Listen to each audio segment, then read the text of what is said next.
Welcome to video number 3, Monatomic Gold, number 44, Fractal. In this video here,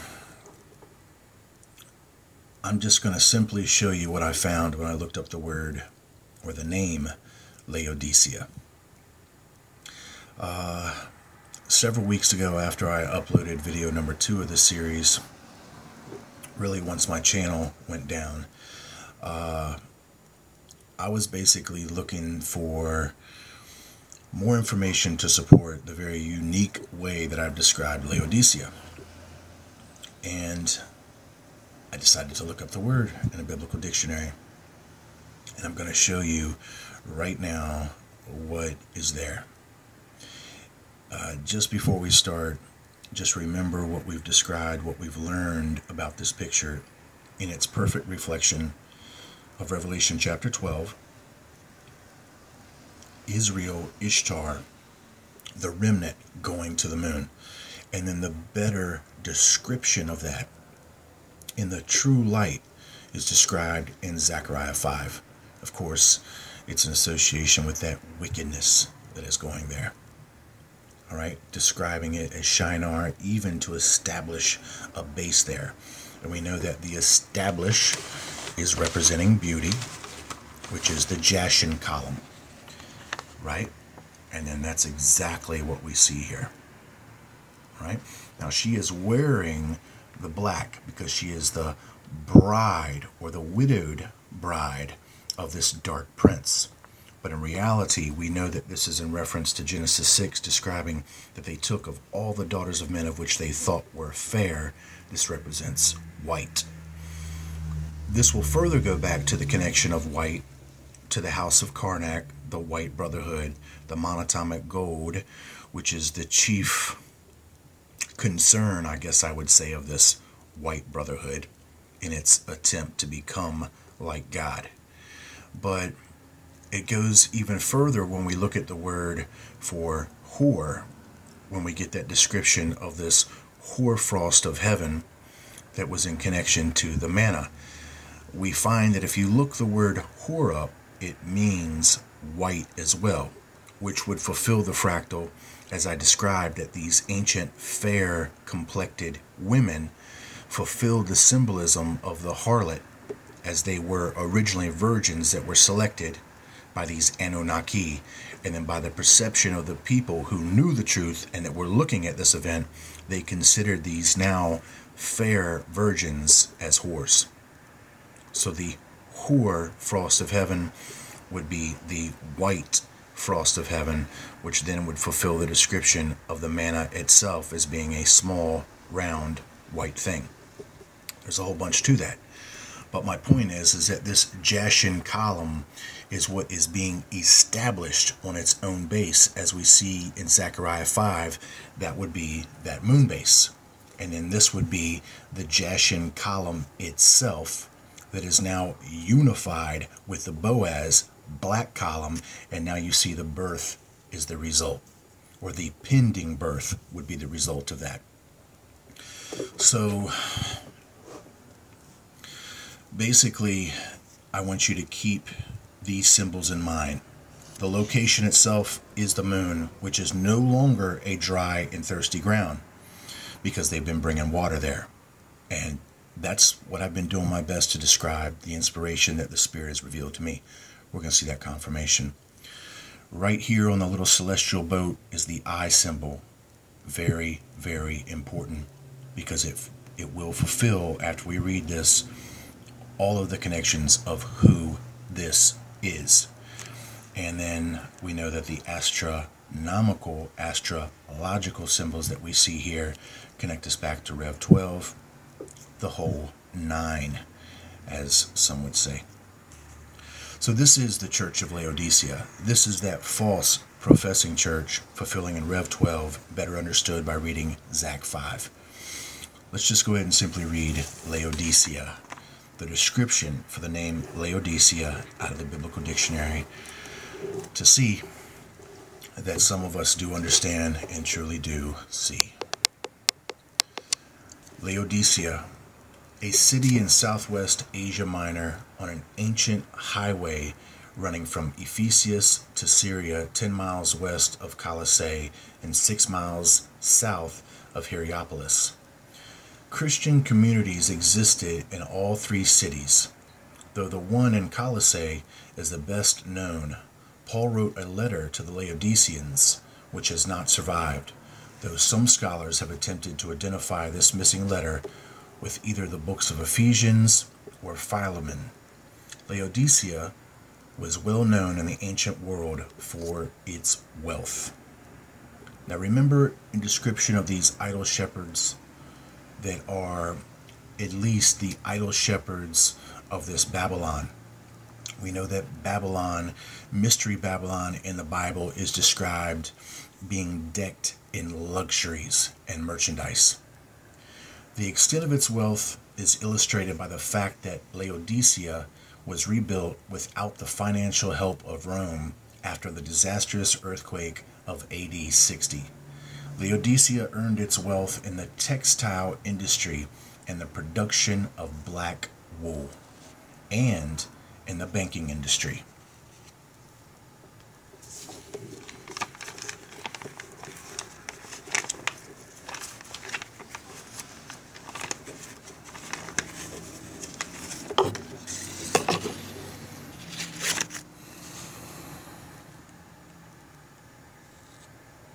And in the banking industry.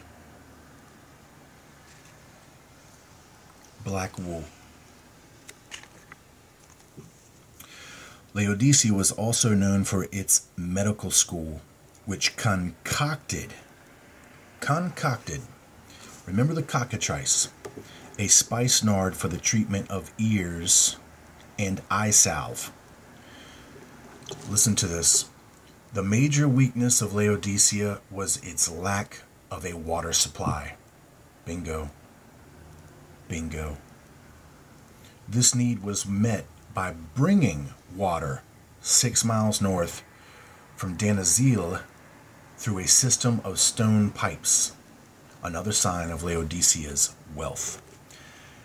Now, in perspective of the fractal, we're seeing an ancient city known as Laodicea, an ancient wealthy city that had a major problem. A major problem. It's the exact same major problem that Ezekiel chapter 19 describes, that they are in a dry and thirsty ground. In order for them to be successful as they believe, they need to bring water there. And you see that due to their wealth and position with this wealth in the world, they were able to do just that. That, my friends, would fulfill what you see here in this picture, of course, with all of this water that they have stolen from this planet to bring to the moon. Fractal fulfilled. The major weakness of Laodicea was its lack of water supply. This need was met by bringing water 6 miles north from Danazili through a system of stone pipes. Now, of course, I'm not pronouncing this correctly. I apologize.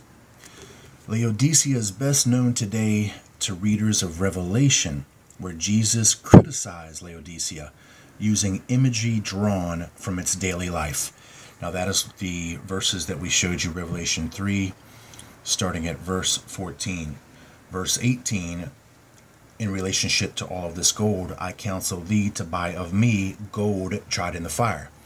Now all of this was revealed to me in the understanding of the monatomic gold fractal. The number 44 is seeking to go somewhere. And then in understanding all of that, we've come to this. That's how we connected from Revelation 3. First, Jesus said Laodicea is neither cold, like the cold pure waters of Colossae, nor hot, like the therapeutic hot springs of Hierapolis. Laodicea is lukewarm and provides neither refreshment for the spiritually weary, nor healing for the spiritually sick. Despite their apparent spiritual uselessness, the Laodiceans were claiming a spiritual wealth equal to their material wealth. I see a lot of that. And further, they were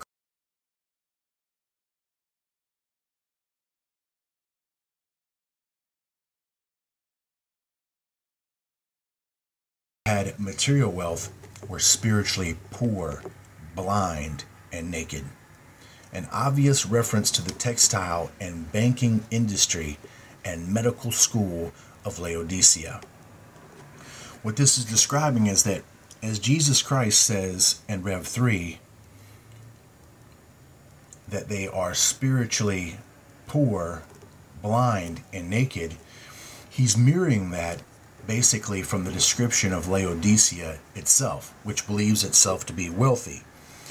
The connection to this blind, you're going to see, of course, it's connected to the eye, okay?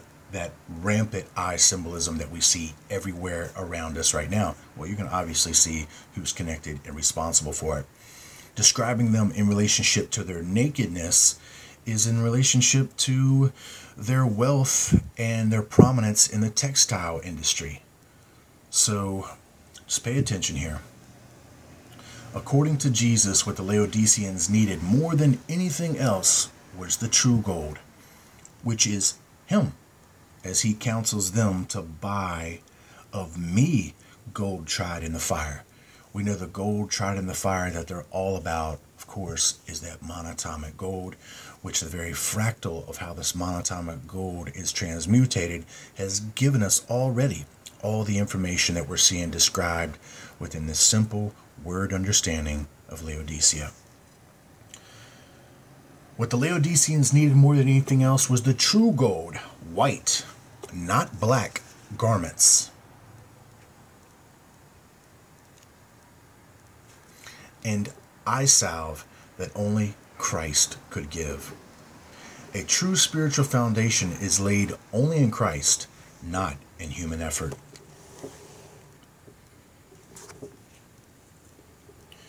The letter of the risen Christ to the church at Laodicea contains numerous allusions to condition in the city. A 5-mile-long aqueduct supplied the city with tepid water that served as an image for lukewarm Christianity, Leviathans. The Laodicean claim to be rich and prosperous reflects the self-reliant refusal of this city to accept Roman aid for rebuilding after an earthquake of about AD 60. The charge that the Laodicean Christians were naked, blind, and in need of clothing and eye salve reflects the city's well-known school of ophthalmology and its fine garments of raven black wool of local sheep. Now, three things are going to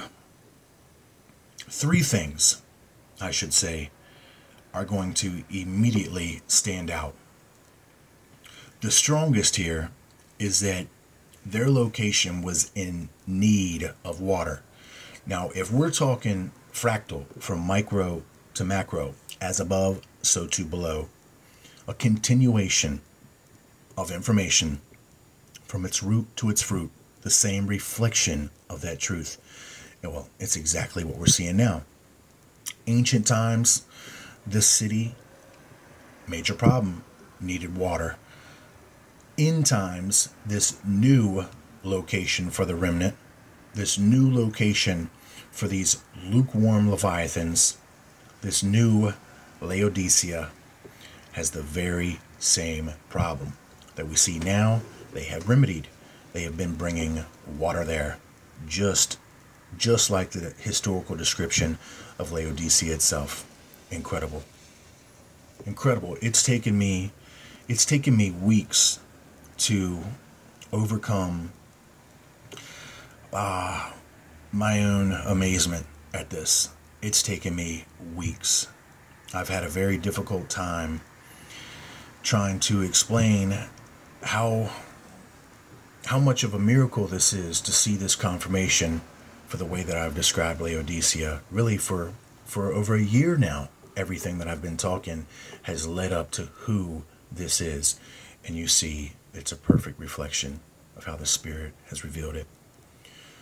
So the water thing is probably the most important realization, that even though in Revelation chapter 3, Jesus Christ is not describing at that point that they're lacking water. Of course, because it's in the end times. This is where they've been bringing that water to. But what's important is that once we look up the word Laodicea, we see that that was a problem with them in their ancient past. Ezekiel 19 will describe that very same problem. Now she is planted in a dry and thirsty ground perfectly. So they needed water. Well, we know they've been bringing it there. The next thing is that the charge that the Laodicean Christians were naked, blind, and in need of clothing and eye salve reflects the city's well-known school of ophthalmology. Now, what is ophthalmology? Okay? Because you should already understand its connection with the eye. Right there.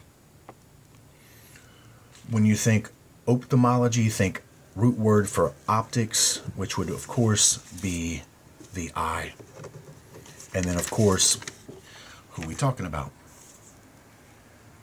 Who are we talking about? We're talking about these that are obsessed with this eye symbolism here. Okay? So the city's well-known school of ophthalmology. Incredible. School of ophthalmology, the branch of medicine that deals with the anatomy, physiology, and disease of the eye. Now, Jesus Christ already in Luke chapter 11 described once again this faction of darkness, now being best symbolized by the description of Laodicea, as having everything to do with the eye, everything to do with the darkness of the eye and the wickedness that comes with it, that will cover the entirety of the body, which is now a perfect reflection of the ephah from Zach 5, which means darkness, which will then fulfill what ergo is, being the cancer, which references blackness. Everything is exactly on point as it should. So what's incredible is that this false professing Laodicea is interconnected, intimately intertwined with this symbolism of the eye, just like they're showing everywhere you look. Just like they're showing everywhere you look. Perfectly. Now you see that they are also famous for these raven black wool garments, fine garments, of course, because they're supposed to be very wealthy. What do you see the Black Widow symbolized in a spiritual manner with right here? Because of course she's the widow, okay, she's the widowed bride, right? Because her husband-to-be has been sealed away. Well, she's wearing raven black garments. Every way imaginable. Now, I think the most important way to see the connection with this darkness is the word ephah. Because when we go back to Zechariah 5, which I told you is the better interpretation of Rev 12, we see that this ephah is in description of the woman and the basket that is carrying her somewhere to this location, which is described as Shinar. And we know that that's the moon. Just like you know that somebody, when they get a black eye to this day, it's called a shiner. Well, the black eye of their symbolism is the moon. And of course, it's called Shinar. The very same thing from micro to macro of the reflection of somebody when they get a black eye, they get a shiner. Well, they are going to the black eye, their darkness, Shinar. I've been so blown away with all this that it really has taken me multiple attempts to reveal this, because I just have been unable to get over my own amazement at all this. I mean, this just does not get any more intense. It really doesn't. And you should now begin to see why. You already know, and it's like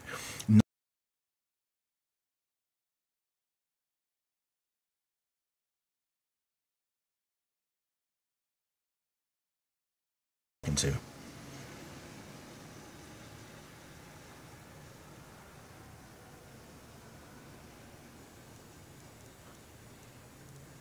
So I have described this Laodicea in reference to Mystery Babylon, which is in possession of commercial Babylon. In other words, is in possession of all the world's wealth that is connected to banks and bankers. And of course, we see the perfect reflection of all of this and all of the other variable symbols that connect right here with the central bank of Iraq and the Iraqi dinar. All of the same symbols are in place in every way imaginable.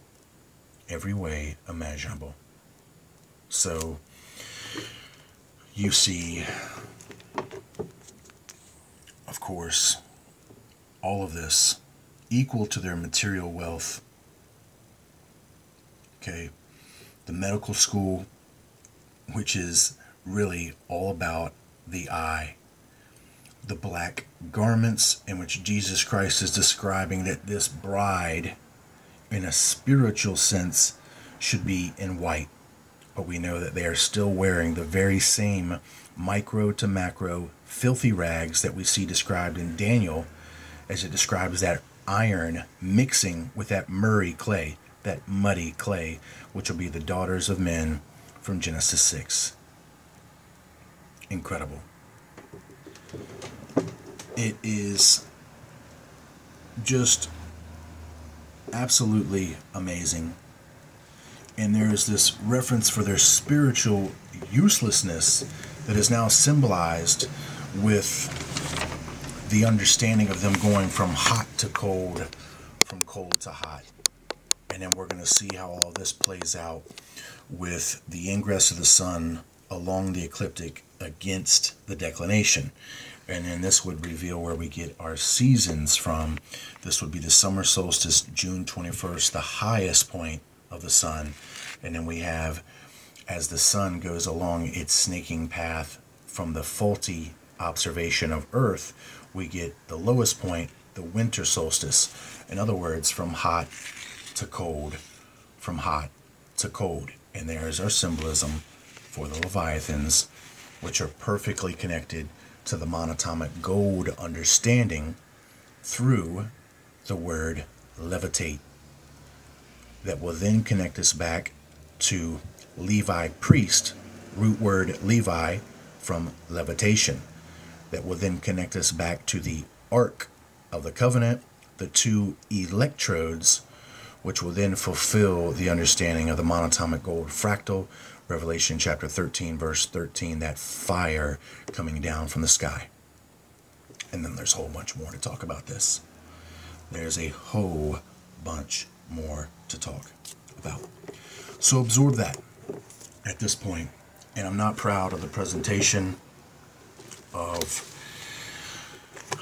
because the magnitude, it just escapes me to reveal just how amazing it is to be able to give it to you guys. It just escapes me. You really have to be doing the diligent research. You really have to understand that we are in these times now, that this information is for you. It's for you to be able to make a true decision based upon real love, real enlightenment, real concern for your brothers and your sisters, not just your brothers and sisters that are a part of your club. Okay? Coming to Revelation chapter 2 is where we begin to get this understanding of the progression of the fall of the state of the church, which evolves itself from ancient times all the way into the modern understanding of what we just looked at with Laodicea. If we look at the heading for chapter 2, the message to Ephesus, the church at the end of the apostolic age, first love left. Now, this fulfills what I've been telling you, that this bride has chosen another, which makes her that adulterous wife Now she rejects her first love, and she is looking to another, which fulfills her. And of course, as the harlot, Mystery Babylon, the fulfillment with Rev 12, now she is bearing the child of the Dark Prince. She's actually bearing the Dark Prince child itself. Fallen prince of this world, the devil, Enki, the Leviathan. Notice behind her head, we see the rising sun, ever so well hidden, which of course is a fulfillment here further that we see from Rev 12. Perfectly. Perfectly. Now, we need to understand who this Ephesus is. We need to understand in reality that what we're going to look at for the description of this church age in Revelation chapter 2, chapter 3, is really going to show you a progression of the fall of religion itself, that evolves itself ever further, ever deeper into the mystery religion rabbit hole, I guess I would say. Okay, so there's a lot more to talk about here that I'm going to probably break down in another video that will be reflective of the chakra. It will be reflective, of course, of everything that I've already shared with you in representation of it. But it's difficult to explain until we add more to your understanding in reference to what all of this is really all about. So then we can build upon that once we create a firm foundation. We need to see that in description of chapter 2, we see that Ephesus, the church at the end of the apostolic age, it's really describing the state of the church from the past all the way up to the point at the ending of the apostolic age. So in other words, we're going to cover the state of the church from the beginning at this point until the ending of the apostolic age. So it's really a progression. It's really an evolution of darkness that is being experienced. And we will be able to show the very same reflection in the rising of the Kundalini serpent along the chakric path, because the chakras are the temple path of the human body, as Jesus Christ has already recounted that the body is the true temple. So before we get to that, and I'm not really sure if I will get to that today, because there's other things that I want to keep talking about. We probably won't even get to much more else in this video. I'd like to keep it kind of short, easy to understand. Let's just look up the word Ephesus to show you where this church in the beginning has begun to fall. Now, it does not represent Christianity in itself, because as we see that this church exceeds Christianity, it goes to the time well before even the birth of Christ. And we're going to see that this church of Ephesus has symbolisms of its worship that is connected to the very same thing that we see Laodicea is connected to in the end times. So in other words, it's a progression of darkness through the church age that we have already covered in a video series entitled Reprogram Serpent Egg. And this will show you the very same progression throughout the ages. Once again, dealing with the symbolism of the eye all the way through to where we are now, that is describing what I've already described. Devil appears in the flesh, material program complete, New World Order program. Axis, naval, pole, force, hollow, troop, band, distortion. 70 times 72 equals 5,040 times 7-fold equals 36,288 BC. This is where we can find the beginning for this church of Ephesus. Vibration begins, decibel increase, water breaks, out the inhabitant, shattered vessels, no water. I did this video series, I'm not really sure, maybe a year ago, close to it. Notice that it comes to the exact same fulfillment. We know that they've been bringing water there, right? But as we've also seen the seers depict that something happens to their water. And you can understand with a birthing situation, you always get that description of water breaking, okay? Breaking out of its container, breaking out of its vessel. And this has implications for them that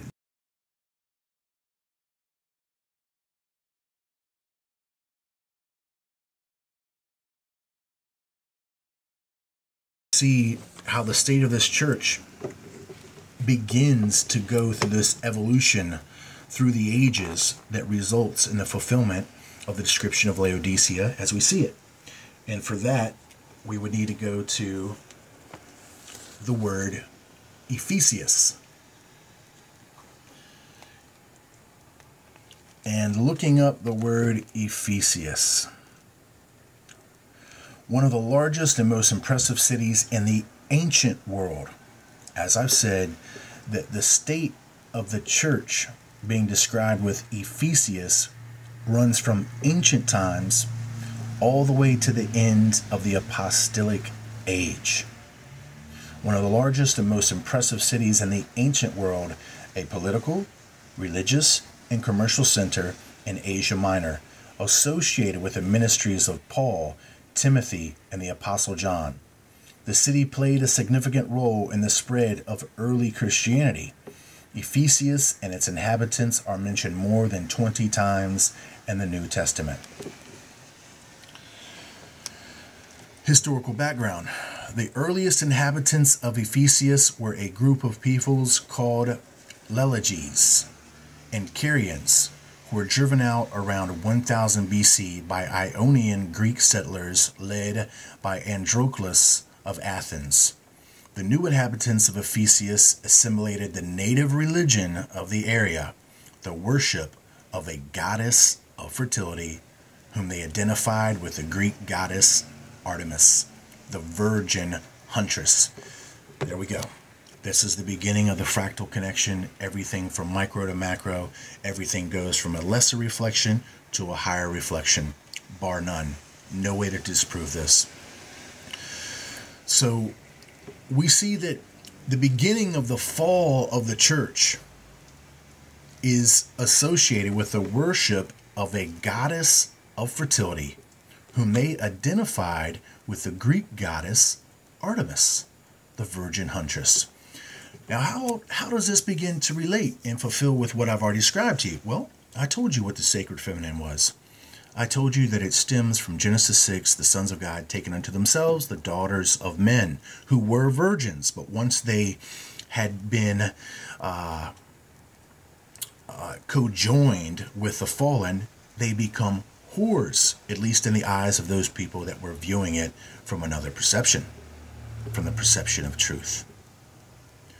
So here's where we see the state of the false professing church, which is still to this day heavily steeped, completely indoctrinated into the sacred feminine, completely indoctrinated to the philosophical, spiritual misalignment of Ishtar.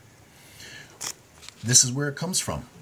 And it's going to be the very same symbolism that will come to play, that will reveal the truth of what I've already described concerning these ancient daughters of men that had then become the root, the inspiration for all of the goddesses, the female goddesses from that point forward. The goddesses that you see from Hathor, Artemis, Diana, everything in between is just a remembrance, a traditional legend carried out concerning these ancient daughters of men that took unto themselves the fallen. As I told you, notice that she is once again revered by at least these people as a virgin. But you've got to realize that Hathor, all of these goddesses are simultaneously double. They're both a virgin and a whore, just like Ishtar, just like Hathor, just like Diana, just like Artemis. It's always a duality, and I told you where that stems from. Very few of these that began to start writing our history, fulfilling this all as how they saw it, and then when we look back in the textbooks, we're just looking at their history. In other words, his story. It's not our story. So in their history, it's the revering of these ancient women, okay, as goddesses, all right, because they become the birth vehicle for the Nephilim, which we now know is all associated with this crossing of the genetics.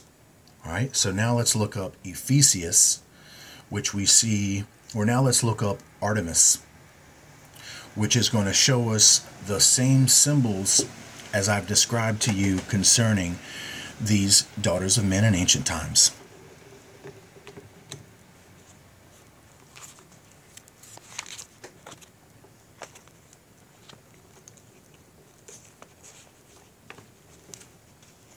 Now you will understand much better, hopefully, about this evolution of the false church, the professing church, the evolution of the tares, the pretenders, the imposters, the mimickers, okay, the mirrors, okay. You will understand that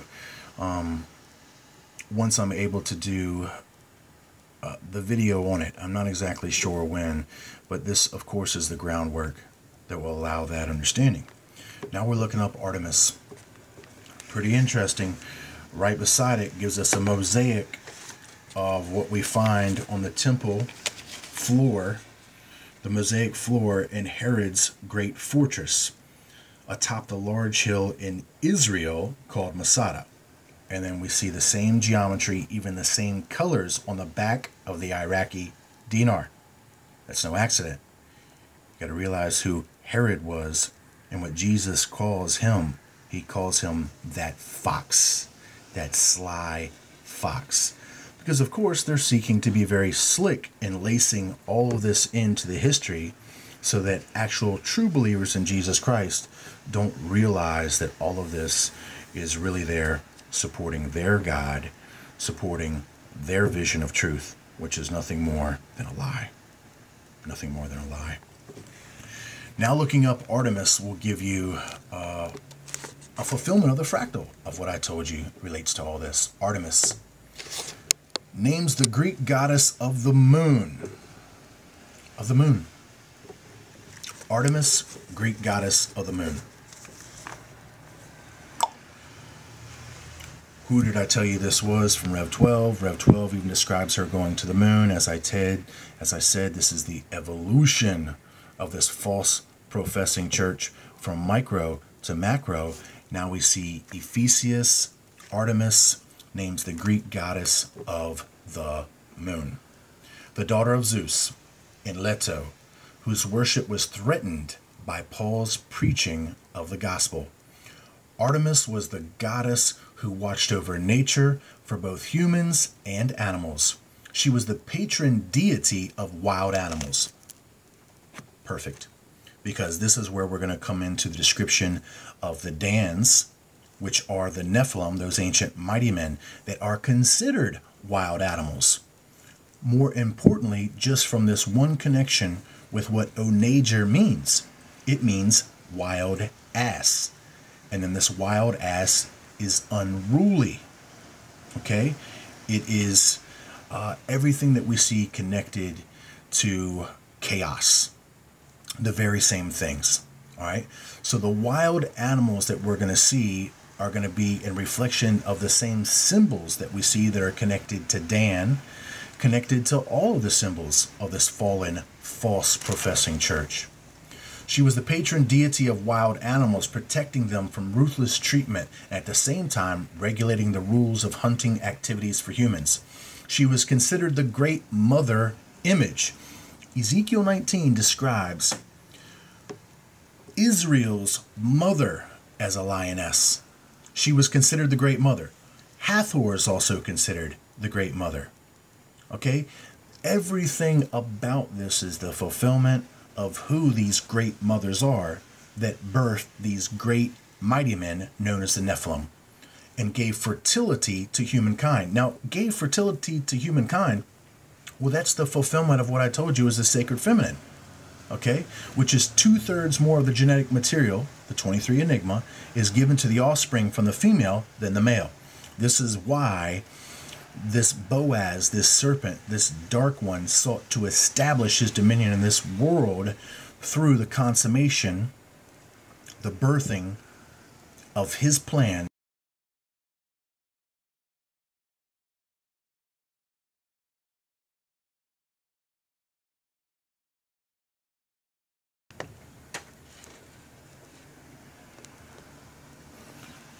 She was considered the great mother image and gave fertility to humankind. Fertility, 23. Enigma, 2/3 of the genetic material is offered to the offspring, is given to the offspring from the female.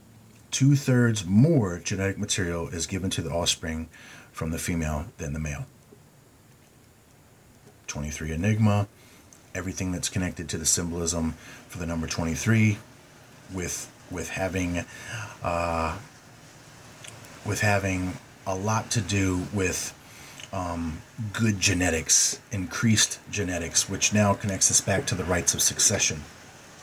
She was usually portrayed by the statues as a young, attractive virgin. Well, that's the daughters of men from Genesis 6, wearing a short tunic and having her hair pulled back on her head. In Ephesus and Western Asia Minor, she was portrayed as a more mature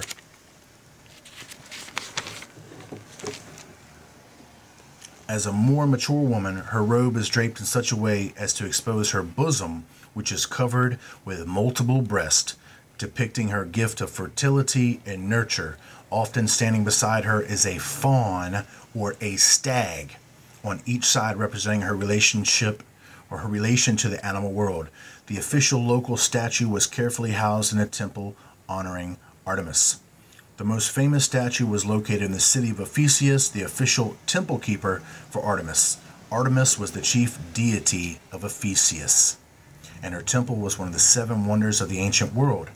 The temple ceremonies were carried out by priests who were eunuchs and priestesses who were virgins. They conducted the daily ceremonies, caring for the deity and for the gifts brought by worshippers, as well as annual festivals on May 25th, when numerous statues of the goddess was carried in procession to the amphitheater in Ephesus for a celebration of music, dancing, and drama. This could be the background of the outcry in Acts chapter 19, verse 28, "Great is Artemis of the Ephesians." The statue of the goddess, often miniature models of the temple with an image of the goddess within, were sold widely. In Acts, a silversmith named Demetrius rallied support against Paul's preaching of the gospel for the fear that it might damage his business in selling statues, his commercial business. And of course, we know that ecclesiastical Babylon is intertwined with the second serpent of commercial Babylon, the material and the spiritual. Diana was a Roman deity somewhat similar to the more popular Artemis. It's going to go on to basically tell you that these females have all basically evolved from the same, or these female goddesses have all evolved from the same tradition. All right? Now, let's look at the picture depiction of ancient Artemis. Artemis, patron goddess of Ephesus, covered with eggs or breasts as symbols of fertility. I have been looking for another statue of Artemis, which depicts not only this mass of breasts or eggs, which Isaiah describes as cockatrice eggs, and they shall hatch cockatrice eggs. All right?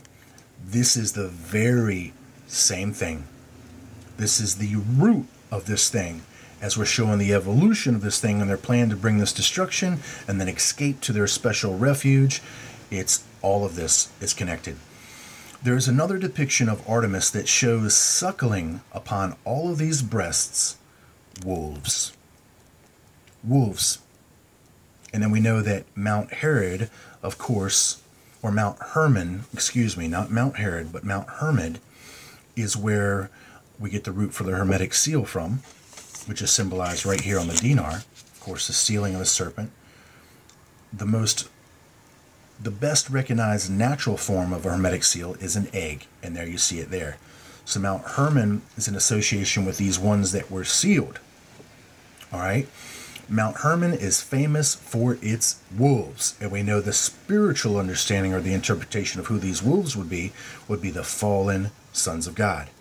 Now, the fallen sons of God are seeking to produce an altered genetics into this world by the union of the daughters of men. And then this is where they are seeking to birth a lineage of elites that become the elites, better known as the Illuminati, that are all wolves in sheep's clothing. So if I soon find the depiction of Artemis, the ancient goddess, that is in reflection of these wild animals, in other words, these wild asses, these unruly ones known as the onagers, okay? And then you will see that Artemis is suckling all of the wolves. So it's the beginning of where this false professing church comes in contact with this sacred feminine philosophy, and then everything that evolves from it to the point of where we are right now. Incredible. Absolutely incredible. I'm going to go ahead and cut this video short right here, even though there are so much more things to describe. In order to keep this easy to understand, to get you to focus on the descriptions of Laodicea and Ephesus, the evolution of the false professing church, which has now become Mystery Babylon, completely interconnected and intertwined into the sacred feminine, which shows you where their sacred feminine philosophy comes from. Let me just leave you with one more tidbit of information about the onager that will connect back to the wild ass. Onager is spelt as such. Onager. All right. Now I write capital and lower letters. It's easier for me to write a capital N than it is for me to write a lowercase n. I just write it any old way that I feel it. But nonetheless, regardless of capital or lower, that is onager. If we eliminate the N, we come up with the word ogre, which could be broken down further, as we know. Now, to kind of let you see that what I'm telling you is the truth, that these wild asses, all right, and then this ass word connects to assassin, and then we can go on to a whole nother tangent that will show us the exact same reflection. I'm telling you that when you think about these ancient mighty ones, you're also going to think about this now in a reflection of ogres. Because ogres were supposed to be great, almost like giant mighty ones in themselves. Well, let's think about something, a popular description of an ogre in our modern times. And that would be in the movie called Shrek. So as I'm telling you that the translation of the word onager is described as wild asses, and then those are further described as donkeys. What is Shrek's best friend? What's Shrek's best buddy in the movie? Well, it's an ass. It's a donkey. And I told you that the donkeys are really the Nod keys. And then that land of Nod, where we see that Cain goes to take a wife. And then we get right on back to the sacred feminine.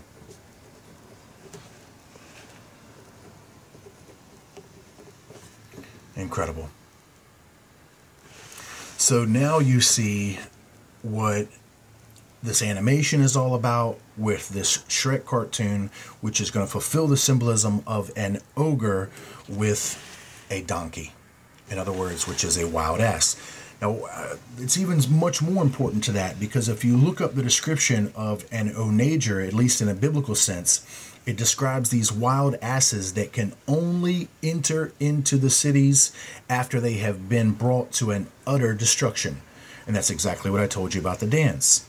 That's what I told you about the second cup, Revelation chapter 13, verse 13, that they plan on destroying commercial Babylon in an effort to loose the seal, which we know is connected now to the dance.